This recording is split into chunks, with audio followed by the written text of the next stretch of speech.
Salut tout le monde, j'espère que vous allez bien. Du coup, aujourd'hui, on se retrouve pour la session Comment se faire des amis aux États-Unis. Premièrement, il faut vraiment pas stresser. Vous dites pas, oui, j'ai peur de faire une année d'échange car je suis pas sociable ou car je n'ai pas beaucoup d'amis en France.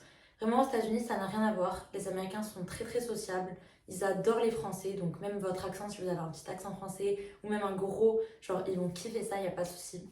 Du coup, je vais vous donner des conseils. Comment vous socialiser, vous faire des amis. Que ce soit en high school ou en université, vous faire des potes dans vos classes. C'est vraiment l'endroit où on peut se faire le plus de potes dans une classe de cours. Et les cours aux États-Unis ne sont pas du tout comme en France.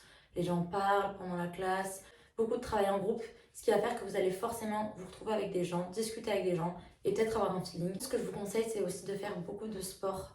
Le sport aux États-Unis, c'est quelque chose de très important et ça crée vraiment des belles amitiés, que ce soit de la danse, du foot, du tennis, peu importe. Vous allez vous retrouver dans une équipe et pouvoir vraiment créer des belles relations. Je connais un site qui est vraiment très sympa, ça s'appelle meeting.com. Et donc ce site il a consisté à créer des sortes de meetings avec des gens. Donc tout se fait sur internet au début. Vous inscrivez en disant vos passions. En fait, cette application va directement vous ramener sur des groupes et ça va créer donc un meeting. Donc ils vont mettre une date, une heure et un lieu. Vous allez pouvoir donc rencontrer des gens à un meeting prévu. C'était le début de l'année, du coup j'avais pas trop d'amis, etc.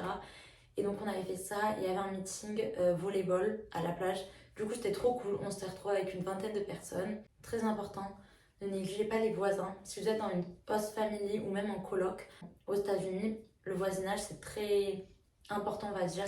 Il y a des fêtes de voisinage, des choses comme ça. Il n'y a aucune gêne à aller toquer chez les gens, demander s'il y a des jeunes.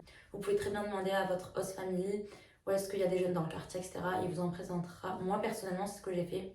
Ma host family a vu qu'au début j'avais pas trop d'amis. Elle m'a dit bah attends on a une voisine qui a ton âge, etc. Et du coup je suis sortie avec ma voisine et c'était grave cool.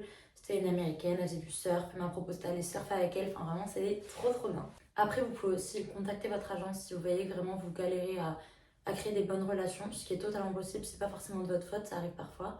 Et leur demander un mail d'un autre étudiant d'échange ou bien un numéro de téléphone ou un Instagram, un Snap, peu importe. Vous pouvez toujours avoir cet appui d'un autre étudiant d'échange qui vit la même expérience que vous. Et donc vous pouvez vous donner des tips, discuter entre vous et vous capter. Sinon voilà, tout ce qui est club, que ce soit club de volontariat, club de sport, club d'animation, etc. C'est vraiment incroyable pour rencontrer des gens parce que les gens qui font du volontariat souvent ont une bonne mentalité.